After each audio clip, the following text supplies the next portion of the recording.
Hey, it's Mazzy and welcome back to the channel. This is another stream of consciousness video. I didn't expect to do one so soon, but what the fuck is wrong with drummers and bands? And I'm doing this today. Today is the 85th birthday when I'm recording this, July 7th, 2025, of Ringo Starr. The man who became one of the luckiest drummers in the world, joining the Beatles after Pete Best was kicked out right before they exploded. So unlucky Pete. But I want to do this about drummers because as of this recording today, Matt Cameron of Pearl Jam quit the band. Now, I'm not a massive Pearl Jam fan, and apparently he's been in the band for 27 years, and he quits. And he announces it on social media, and it's rebroadcast everywhere. He announces it on Ringo Starr's 85th Peace and Love birthday. What the fuck, Matt? Come on.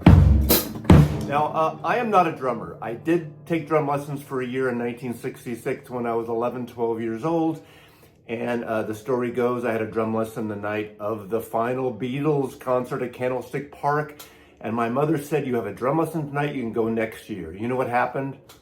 Long story, you can watch it on my previous videos somewhere. I don't even play the drums, but my best friend, one of my best friends, I should say, Larry Weinberg, he died in 2013, rest in peace.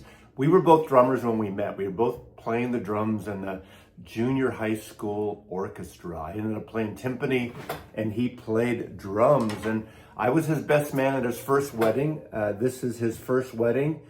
In 1978, we jammed again, kind of a bit of a reunion. But I don't play drums, but when he passed, it was really sweet. His wife gave me his drum set. Now, you know, I don't play anymore. I haven't played since I was a kid. I beat it. I beat it when I'm frustrated, when I'm in a mood. I'm not good. I don't have the rhythm anymore.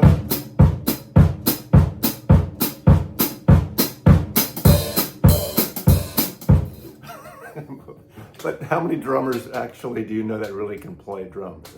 Seriously.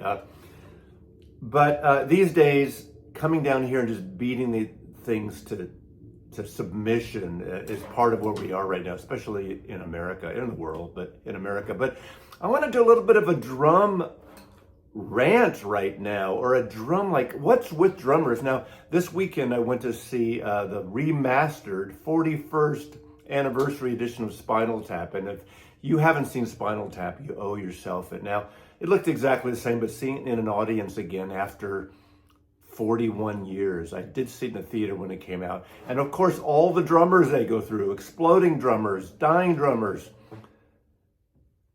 One died on vomit, but not his vomit, someone else's vomit. I mean, the whole concept. Same with the Ruddles, I think.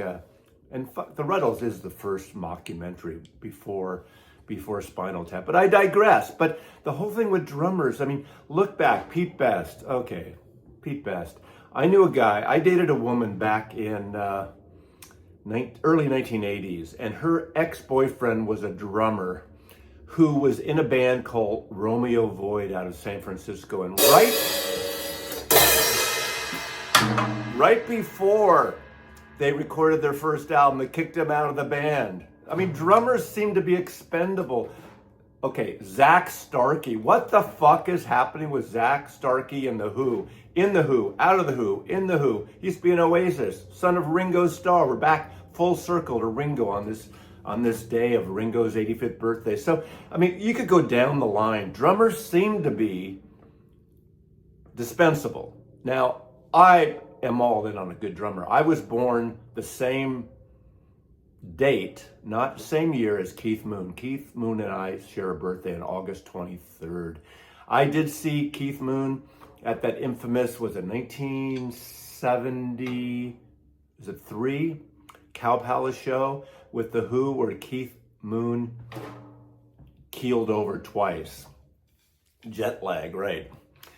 And they asked for someone in the audience. I was with my buddy, Larry. We were back at the Cow Palace, but we were pretty much at the back. And I grabbed him and started pulling him up. And of course, this guy named Scott somebody, rest in peace, Scott, got up and played a few songs with the Who at that infamous show, and he's sort of a trivia. You can find his name in Wikipedia about the Who's Cow Palace show.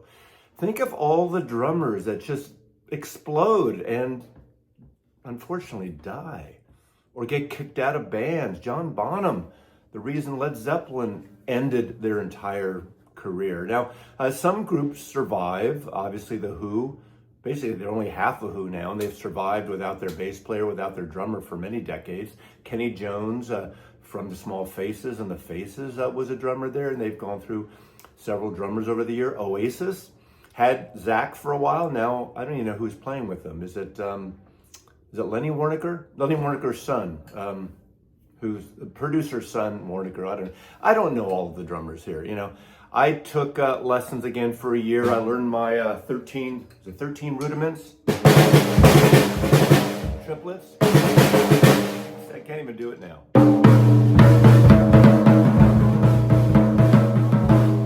See, I'm out of practice.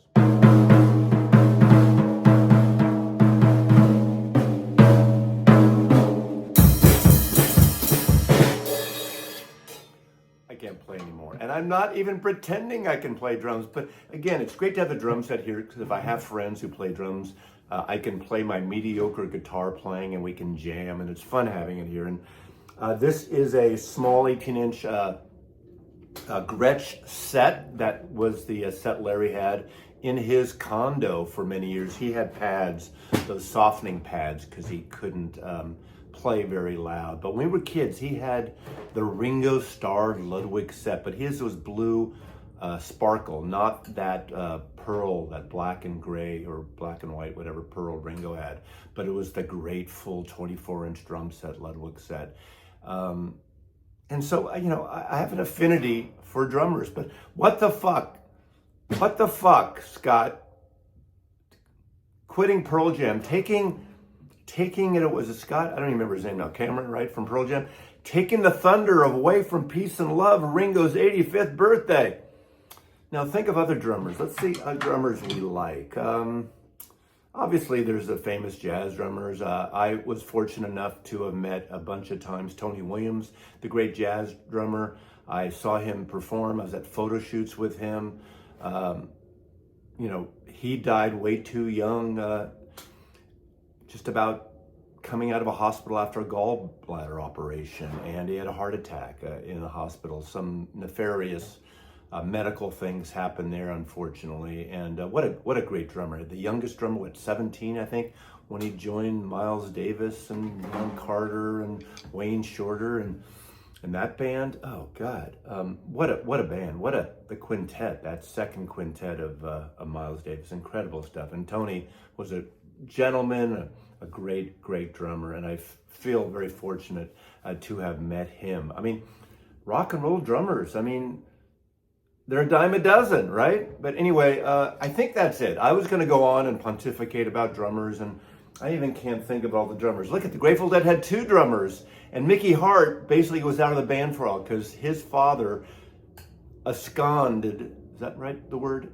Left with some money from the Grateful Dead, so he was out of the Dead for a few years. But now you got this whole big thing on Grateful Dead albums and live albums called drums.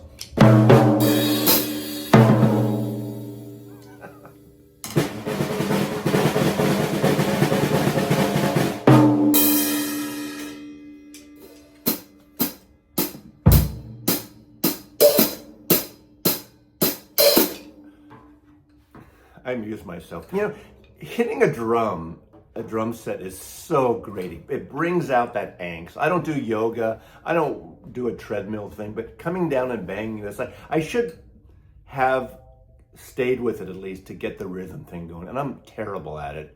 I know. You can tell me how terrible I am. I know it. I don't need you to tell me. But I think that's it. What other drummers can I just, I mean, there's, I'm all choked up about this. Anyway, you can throw out drummers' names. You know, there are a lot of obviously great drummers in rock bands and jazz and all the genres of music. And I do want to wish Ringo Starr happy birthday yesterday. because I'm recording this on his birthday, but posting it the following day. And good luck, Mr. Cameron. Pearl Jam needs a new drummer. Zach's available, apparently.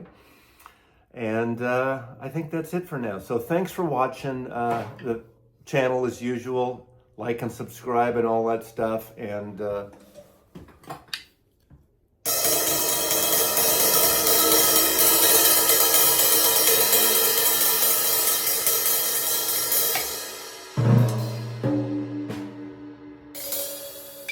Mazzy loves you. Hello, Seattle!